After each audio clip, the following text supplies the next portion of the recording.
What's going on, everybody? Victor here with another brand new video. I want to talk about another fight that's going to be taking place this Saturday, UFC 279. This fight is going to be taking place in the UFC heavyweight division. Jake Colier is 13-7 in his career versus Chris Barnett, who is 22-8. Fun fact about Jake Collier: he started his UFC career at middleweight, worked his way up to light heavyweight, worked his way up the ladder even more into the heavyweight division, and he's been doing pretty good ever since. He's been knocking out guys left and right. He's been facing some tough opposition ever since he made his way up towards that weight class, and he's defeated the likes of Gian Vellante and Chase Sherman, knocking these people out and doing it in emphatic fashion. He's a very fast individual, and he's also got some serious power as well for someone in the heavyweight division. Obviously, everybody in the heavyweight division should have some sort of power, but Jake Collier's got a lot of potential to do a lot of great things in this division once he works out the cobwebs and once he just basically figures out what has been going wrong in his past couple of fights and how he wasn't able to defeat the opponents that he's faced in the past. His last loss was against Andrei Arlovski, obviously former UFC heavyweight champion of the world, one of the OGs. And also, gotta talk about Chris Barnett. Another fun fact on Chris Barnett's side is that he was actually born in Spain on a U.S. military base, which is why he loves the sport. The Spanish flag when he walks out, especially during the fight of the tapes. Obviously, you see the Spaniard flag that's on the bottom of his fighter profile. I absolutely love it. Obviously, born on U.S. soil, but also born in Spain, and he decides to represent Spain. I absolutely love that. Chris Barnett, another individual, extremely fun. He's a good guy, great attitude, but also a killer inside of the octagon when he gets serious, when he's at 100%.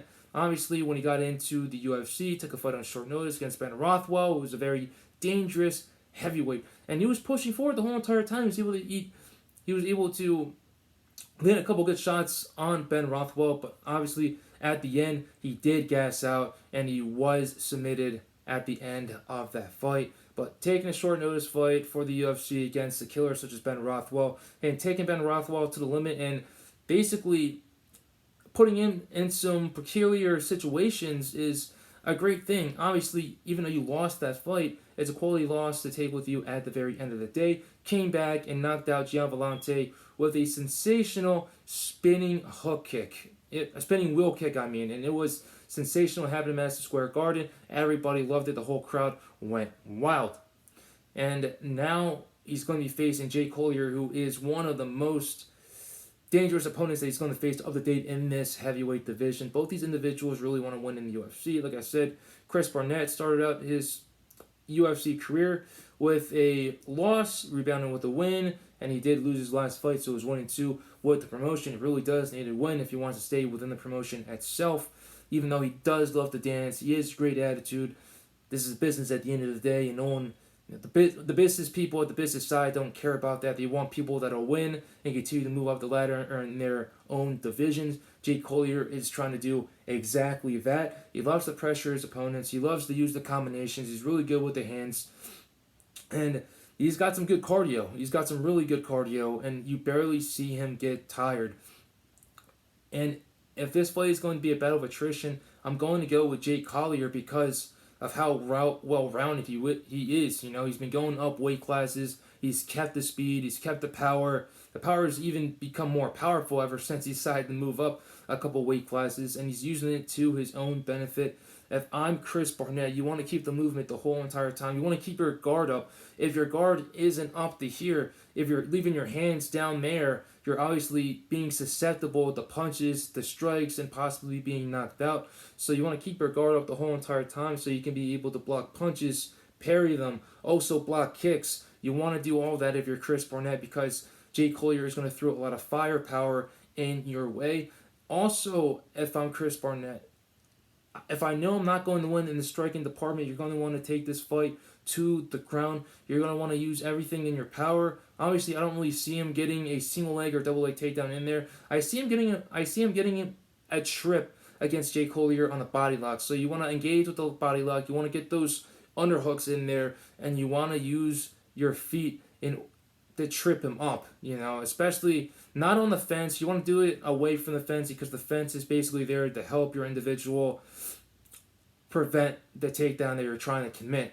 So if I'm Chris Barnett, you want to try to get a body lock. You want to try to be away from the fence of the octagon and try to get a trip as fast as possible and stay on Jake Collier. Obviously, Jake Collier is going to have the height advantage and the reach advantage, so you're already coming into this fight with a couple of deficits.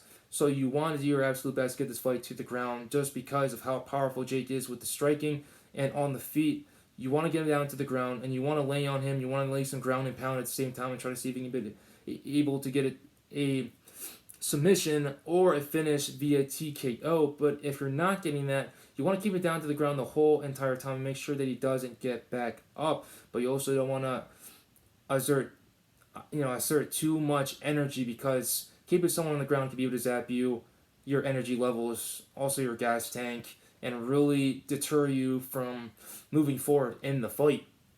From Jake Collier, prevent the takedowns, sprawl, hit the overhooks, the underhooks, and you definitely want to use the submission attempts as well. A lot of people don't really know this, is that submission attempts can be able to be used as ways to prevent the takedown.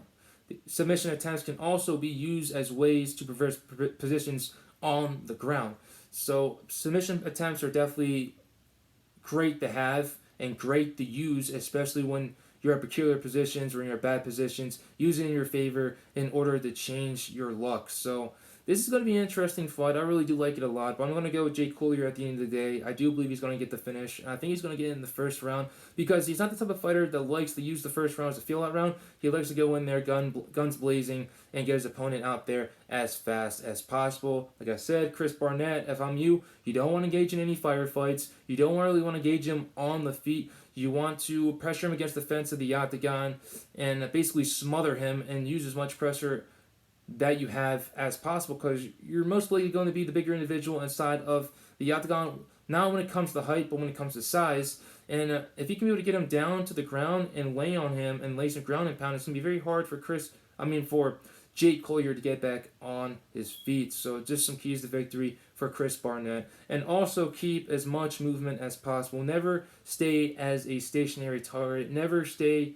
still in one spot, because it can really deter you at the end of the day. But once again, I'm going with Jake Colier. I believe he's going to get the knockout. I believe he's going to set up a very nice combination to finish him off with a killer blow.